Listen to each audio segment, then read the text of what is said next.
Hey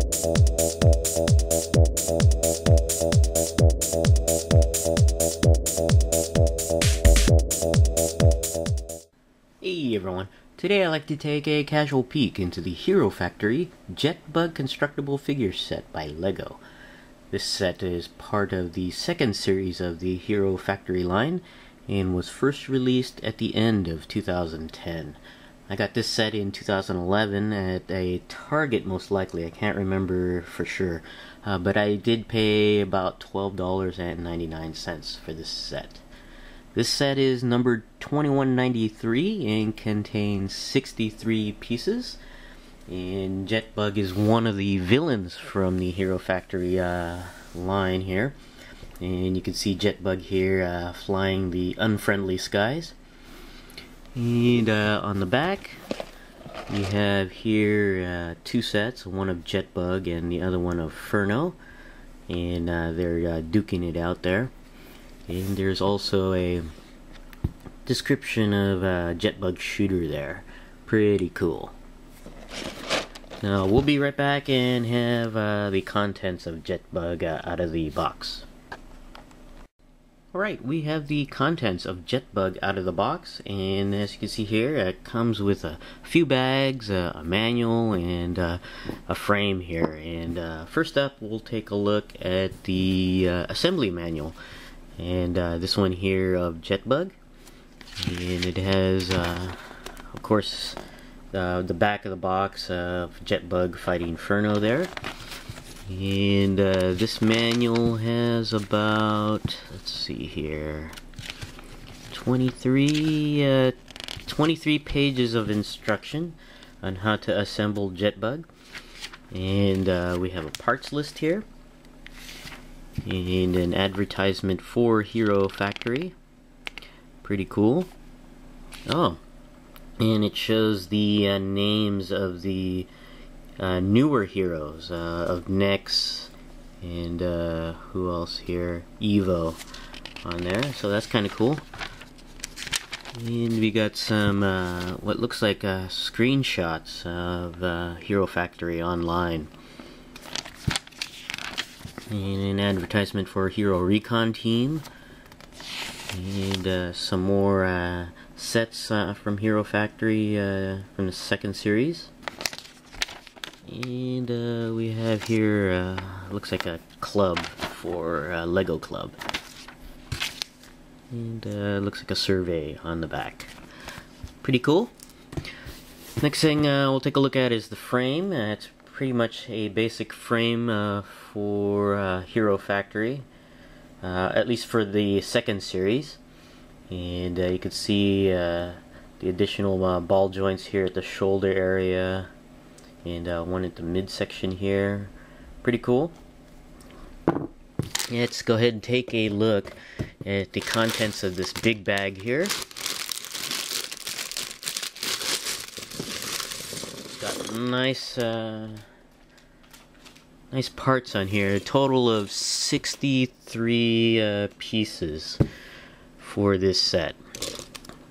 Well, you have here what looks like a chest piece.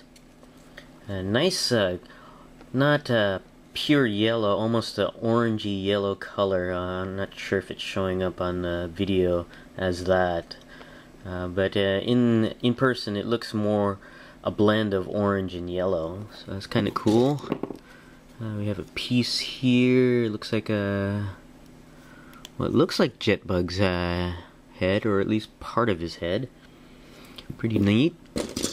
We have like a claw. Another chest-like piece. Looks like we get two of them. And some, I guess, skeletal parts here, cast in that orange yellow. Another armor piece here.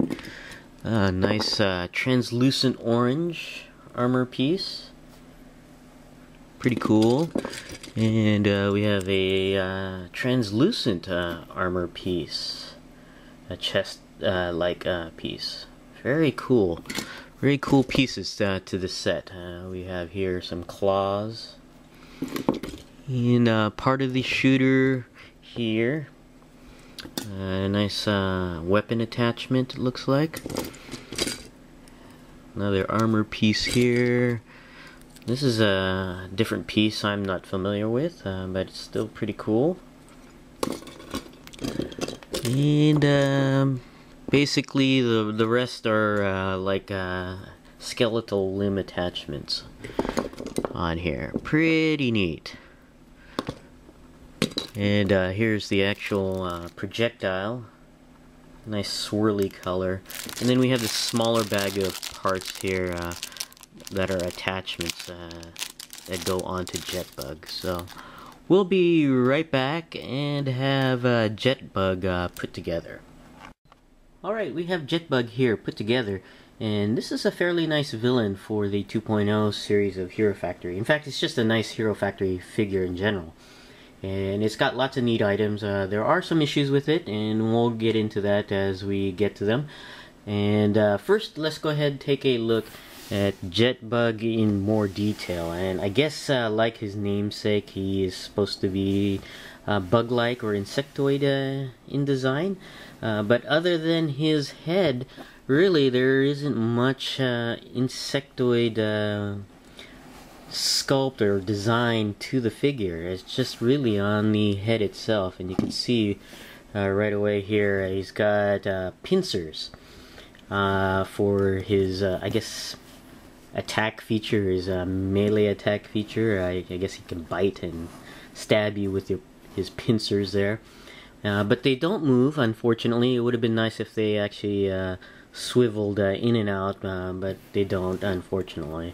But it's a nice use of the blades that usually go on the hands of these Hero Factory figures, but instead it's on the mouth, so that's kind of cool. Now, one thing that threw me off when I first opened the packaging and I looked at the head was, I was looking at the back of the head, and I was wondering why the head looked a little bit different from the box. And in essence, this headpiece here has got two faces, which you could probably use in mocks and stuff. But you could see a face on the back of this head here. And this is what I saw first when I got this out of the package, and it kind of threw me off because it wasn't what was represented on the box. So. Which is this here with the eyes and the fangs there. So, but I guess that's kind of cool. When you want to create your own Hero Factory figures, you can use the back of the head too, so to create a unique figure. Taking a look at the front of the head, though, you can see the eyelets there, and I guess the little two smaller pincers on there. Unfortunately, there is no nothing translucent underneath. It would have been nice to have a translucent piece in there to just have the eyes glow, you could say. But it's really just hollowed out, and it's just pretty dark in there. But I guess I could always add some pieces in there to make it the eyes glow. That would have been cool. But speaking of translucent, you could see the chest piece here and the leg here got the translucent orange on there, which is really cool. And of course, he's got his armor piece covering that translucent part there, and that's really neat, especially with this color combination of orange and yellow. It's actually pretty cool. And just taking a look at him some more, you can see the spikes. He has spikes throughout his body, on the arms, on the upper leg and lower leg, so that's kind of cool. Yeah, in addition to his pincers, he's just a really spiky fella on there. Taking a look at his weapons here, you can see he's got I guess the blades, just like his pincers, for his hands, one on each side there. And of course he has the shooter here on his left hand, and you can see the projectile here, which is like a I guess like a fiery type projectile. And like most shooters, you really just squeeze together here and it'll fire the projectile. It's just based on tension there, and you can see it fires fairly well, so that's pretty cool. Looking at the figure some more down here. You can see the unique part for Jetbug here. This one, this armor piece in black, and it's got a nice application there. Looks like a fire and the spikes, you could say, on there, or the pincers. Pretty cool. And he's got the feet here, like claw-like feet, which are posable at the ankle, which is very nice. And the final thing with this figure, which is really cool, I think, is the jetpack that he wears. And this thing is pretty neat and pretty posable too. You can see it attaches to the two ball joints from the frame, and each one is individually posable, and there's multiple points on there. Here at the shoulder or back itself, you have 1 point here and a third point down here. So you can really pose this jetpack. You can move it in and out, whatever pose you want to do it in. And you can see some more spikes on the jetpack there, and it's really cool. And then you have this cool flame exhaust on the back of this Jetbug figure. It's just really cool. You can have you can just pose this in multiple ways, and it's really cool. You can angle it if you want, or put it down, or even stretch it far back if you wanted to. But that's just a really neat thing. I think this is the highlight of the entire figure, is just these jetpacks. It's very cool. Going over the articulation for Jetbug, excuse me. He's pretty typical for I guess a villain type Hero Factory figure. He has an elongated neck, like what most villains seem to have. But this one here is got 2 points for the articulation, so it's really cool. You can have him straight up here, looking up, or craning forward, which I prefer. And you really have lots of movement all the way around, up and down, at 2 points, even side to side. So it's very cool on the posability on the head. The arms do go all the way around. They do go out and in, and even twist around this way. There is an elbow joint that goes in and out, and a little bit side to side, and you can rotate it a little bit. The wrists are on a ball joint, so you can go all the way around, side to side, in and out. So pretty much typical of the Hero Factory figures. The legs can go up, down, to the back, out to the side, and all the way around. The knees can bend in and out, and slightly side to side. And the feet can go up and down, all the way around, and even have ankle pivot on there. So basically ball jointed movement on there. Very nice.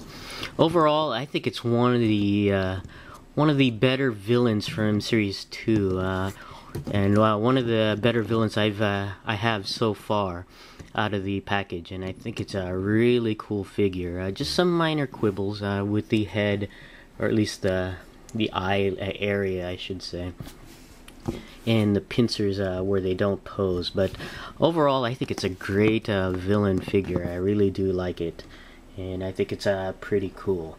But this is my casual peek into the LEGO Hero Factory Jetbug constructible figure set. And thanks for watching, and I'll see you guys next time.